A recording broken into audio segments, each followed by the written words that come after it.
Assalamualaikum warahmatullahi wabarakatuh.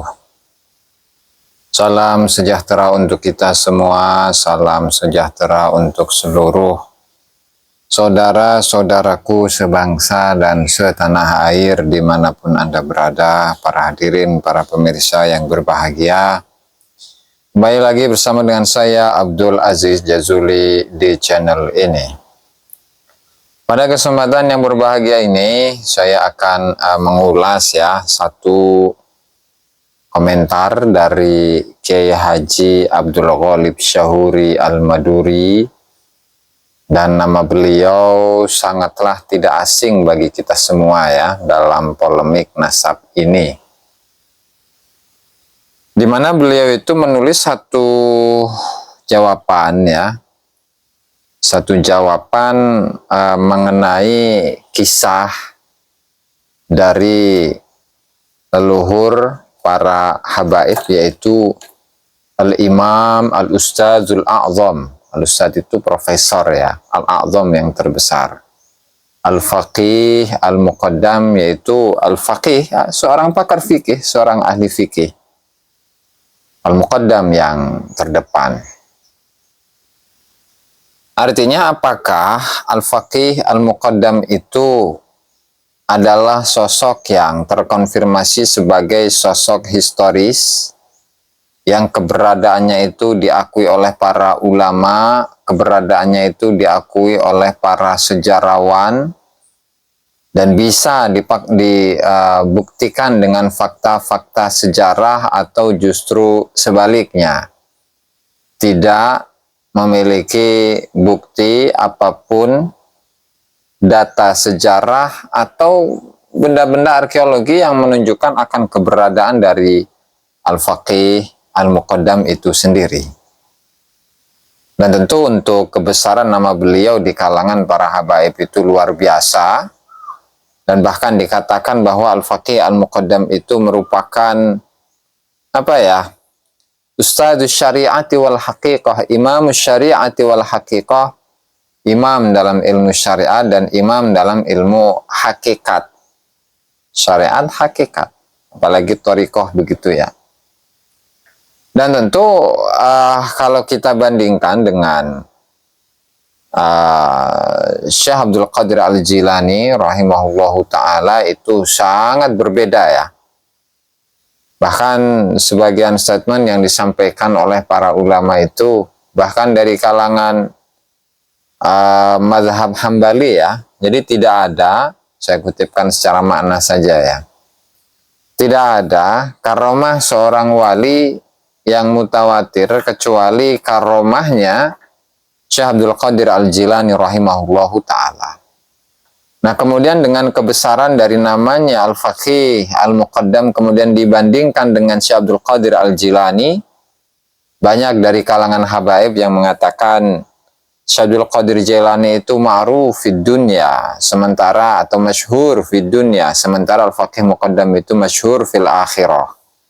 Ya, artinya tidak mau kalah gitulah sosok yang dimiliki oleh para kalangan habaib atau ba'lawi. Nah, kemudian di sini tentu ketika membandingkan dua tokoh tersebut jauh. Dari mana jauhnya? Nah, kalau biografi dari Al-Faqih Al-Muqaddam itu hanya bisa kita temukan di dalam referensi-referensi yang ditulis oleh kalangan Ba'lawi sendiri atau kolega-koleganya atau murid-muridnya atau muhibbin-muhibbinnya begitu Tapi kalau Al-Imam Syekh Abdul Qadir Al-Jilani, nah itu bisa ditemukan di mana saja, baik itu dari kalangan ulama mazhab Hambali, atau ulama mazhab Syafi'i, atau dalam kitab-kitab Tabaqat, atau dalam kitab-kitab sejarah. Itu sangat mudah kita temukan biografi dari Al-Imam Syekh Abdul Qadir Al-Jilani rahimahullahu ta'ala. Bahkan untuk data sezaman, bukti sezaman itu ada. Di mana salah satu dari murid beliau itu bernama Al-Imam Muwaffaquddin Ibnu Qudamah Al-Maqdisi. Itu dalam satu dalam satu kitabnya Ya, beliau menyebutkan ketokohan dari Syekh Abdul Qadir Al-Jilani sendiri.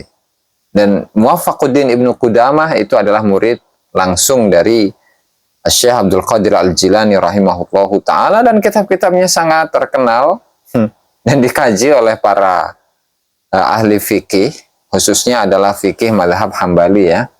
Begitu terkenal ya Muwaffaquddin Ibnu Qudamah. Oke. Langsung saja di sini akan saya bacakan ya dari statement atau tulisannya Kiai Haji Abdul Ghalib Syahuri. Beliau mengatakan ya, hal tasyahu qissatul faqih al-muqaddam indak, apakah sah, apakah benar kisah dari al-faqih muqaddam menurutmu? Ini soal jawab ya. Jawab, la a'rifu haqiqataha, saya tidak tahu kebenaran dari kisah-kisahnya faqih muqaddam ya. Kenapa? Li'anna al-khabar yahtamilu sidqa wal kadhib, ya karena namanya informasi itu ada potensi benar dan salah. Walakin ya, iza ra'ayna ma katabahu ulama'ul jarh wa ta'dil, ketika kita melihat tulisan-tulisan, statement-statementnya para ulama-ulama jarh wa ta'dil. Artinya jarh wa ta'dil itu adalah ulama yang menilai atau menjadi ukuran ya dalam status dari ulama-ulama hadis, apakah seorang rawi itu patut untuk diambil riwayatnya atau tidak ya. Nah, itu ada dalam ilmu hadis. Tetapi ketika kita itu melihat apa yang disampaikan di dalam statement para ulama jarh wa ta'dil, fahiya qissatun magzubah, itu adalah kisah yang dusta, la yasluhu tasdiquha, yang tidak bisa dibenarkan, tidak layak untuk dibenarkan, wala qimata fil ihtijaji biha, dan juga tidak ada nilai untuk menggunakan kisah-kisah dari faqih muqaddam itu sebagai sebuah hujah. Nah, tentu dengan melihat kesimpulan ini bahwa faqih muqaddam itu, kisah-kisahnya faqih muqaddam itu tidak bisa dibuktikan secara fakta historis. Alasannya apa? Argumentasinya apa? Wadzalika li thalath khisal. Karena itu karena ada 3 alasan. Yang pertama, al-ula inqita'ur riwayah min hayatihi ila hayati Syekh Ali As-Sakran qadar 240 sana. Di mana yang pertama itu adalah keterputusan riwayat dari semenjak kehidupannya faqih muqaddam sampai pada kehidupannya Ali As-Sakran, yaitu kurang lebih 240 tahun. Ya, artinya dengan waktu yang begitu panjang dan tidak ada periwayatan sama sekali, bahkan di dalam kitab As-Suluk yang nanti akan diuraikan oleh beliau ya, akan disebutkan oleh beliau ini. Ya, oke. Li'annahu awwalu man katabaha ma'adami masadiriha al-wadihah. Ya, karena untuk Ali As-Sakran itu adalah pertama kali yang menuliskan kisah-kisahnya faqih muqaddam tanpa menyebutkan argumentasi yang jelas. Artinya dari mana begitu. Mungkin ada tambahan dari saya Kiai ya, bahwa ada seorang Balawi yang khusus meneliti tentang Al-Burqatul Musyiqah dengan Al-Jawhar Syafaf, di mana dalam kesimpulannya itu memang sesuai dengan kesimpulan di sini bahwa keterputusan riwayat itu ada. Dan kemudian masa antara penulisnya dengan masa dari tokoh-tokoh yang disebutkan di sana itu jelas jauh masanya, sehingga ketika tidak ada silsilatus sanad untuk menyebutkan bagaimana periwayatan dari kisahnya faqih al-muqaddam, tentu itu menunjukkan bahwa hal-hal yang berkaitan dengan biografinya faqih muqaddam itu tidak bisa dijadikan sebagai sebuah dalil, apalagi menjadi sebagai sebuah sumber atau data sejarah ya, itu mustahil itu yang disampaikan sendiri oleh seorang Habib ya, namanya Mustafa bin Abdurrahman Al-Attas kalau tidak salah itu. Oke, lanjut. Wahya ma dzakarahu al-Syekh Ali As-Sakran fil Burqatil Musyiqah. Kemudian itu satu ya, satu. Kemudian yang kedua, wujudul qasais al-khurafiyah, banyak kisah-kisah yang khurafat. Wahya ma dzakarahu al-Syekh Ali As-Sakran fil Burqatil Musyiqah, dan itu disebutkan oleh Syekh Ali As-Sakran dalam kitabnya Al-Burqatul Musyiqah, wa hiya anna Allah subhanahu wa ta'ala yatajalla li ahli al-Yaman 'inda wiladati al-faqihil muqaddam. Bahwa Allah subhanahu wa ta'ala itu bertajalli. Ini dalam tasawuf ini ya. Istilah-istilah yang biasa digunakan di dalam tasawuf sufi. Bahwasanya Allah ta'ala itu menunjukkan keagungannya kepada para ahlilah, mana tadi? Li ahli Yaman, maaf, untuk atau kepada penduduk Yaman ketika Faqih Muqaddam itu dilahirkan. Artinya karena yang lahir ini adalah seorang yang luar biasa, kemudian Allah Subhanahu wa taala itu bertajalli kepada penduduk Yaman. Wa inda intishari dzikrihi wa inda zuhuri karamatihi, dan ketika Faqih Muqaddam itu tersebar penyebutannya, artinya ya sosok yang terkenal. Dan ketika karomahnya Faqih Muqaddam itu muncul atau tersebar, itu Allah Subhanahu wa taala itu bertajalli kepada penduduk Yaman. Subhanallah ini. Nanti bisa disimak ya di Al-Burqatul Musyiqah di halaman 110. Masyaallah.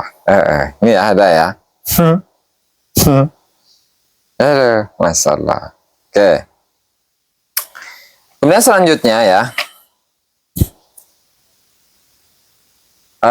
Wa minha ma dzakarahu Al-Habib Abdullah Ahmad bin Zain Al-Habsyi fi Syarh Al-Ainiyah, halaman 154. Kemudian kisah khurafat juga, bahwa keterangan yang dikutip dari Syarh Al-Ainiyah karya dari Habib Ahmad bin Zain Al-Habsyi, ya, wahya qila lil faqihil muqaddam. Kemudian ada yang berkata kepada al-faqih al-muqaddam, kullu syai'in halikun illa wajhah, begitu ya.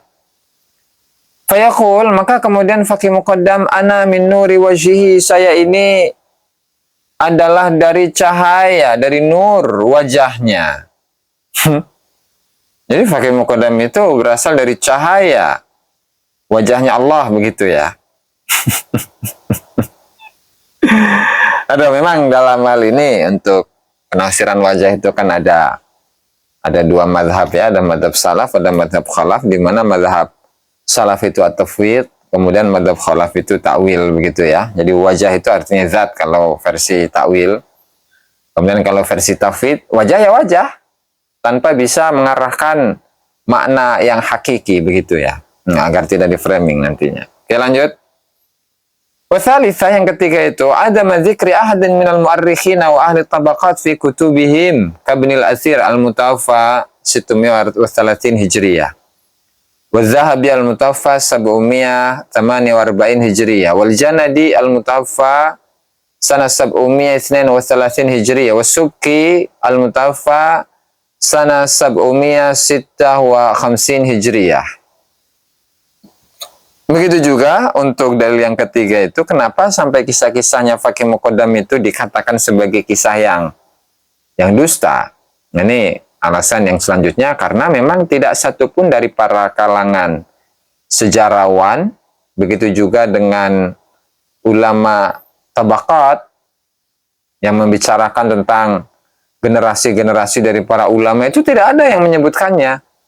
Misalkan seperti Imam Ibnul Athir yang meninggal pada tahun 630 Hijriah, Imam Az-Zahabi meninggal pada 748 Hijriah, Imam Al-Janadi yang meninggal 732 Hijriah, dan Imam As-Subki yang meninggal 756 Hijriah. Semuanya tidak ada ya sedikit pun yang menyebutkan tokoh dari ini Al-Faqih Al-Muqaddam. Bahkan untuk satu ulama yang satu zaman, Imam Al-Buraihi, ya, Imam Al-Buraihi dalam Tabaqat Sulaha Yaman yang beliau meninggal pada tahun 870 atau 80-an itu pun tidak menyebutkan juga itu. Tidak menyebutkan ketokohan dari Al-Faqih Al-Muqaddam. Nggak ada. Nah, sementara waqad qala Syekh Ali As-Sakran fil Burqatul Musyiqah, dalam kitab Al-Burqatul Musyiqah, Ali As-Sakran mengatakan bi anna kibaral ulama'i minal fuqaha'i wal muwassufiyina ijtama'u ma'ahu linaili syai'in min ulumihi wa karamatihi. Bahwa tokoh-tokoh besar dari kalangan para ulama, baik dari kalangan ahli fikih, ahli hadis, ahli sufi, mereka semua itu berkumpul bersama dengan faqih muqaddam untuk mengambil sedikit dari ilmu-ilmunya faqih al-muqaddam, begitu juga dengan karamah-karamah beliau faqih muqaddam. Fakaifa la yazkuru ahadun minhum qissatah, bagaimana bisa seseorang itu, tidak seorang pun dari kalangan sejarawan dan ahli tabaqat yang menyebutkan biografi beliau. Ya, setidaknya untuk menunjukkan bahwasannya Al-Faqih Al-Muqaddam itu adalah seorang sosok yang historis, yang pernah ada dalam sejarah. Nggak ada. Nah, sehingga itu semua yang disampaikan ya, mulai dari alasan yang pertama, terputusnya riwayat, kemudian alasan yang kedua, banyak kisah-kisah khurafat, kemudian alasan yang ketiga, yaitu tidak disebut oleh satupun dari kalangan sejarawan dan ahli tabaqat. Nah, sehingga itu merupakan bukti yang nyata bahwa Al-Faqih Al-Muqaddam itu adalah sosok yang fiktif, dan kisah-kisah yang disandarkan kepadanya itu adalah kisah-kisah yang dusta. Itu ya barangkali yang dapat saya sampaikan dalam kesempatan kali ini. Wallahul muwaffiq ila aqwamit thariq. Wassalamualaikum warahmatullahi wabarakatuh.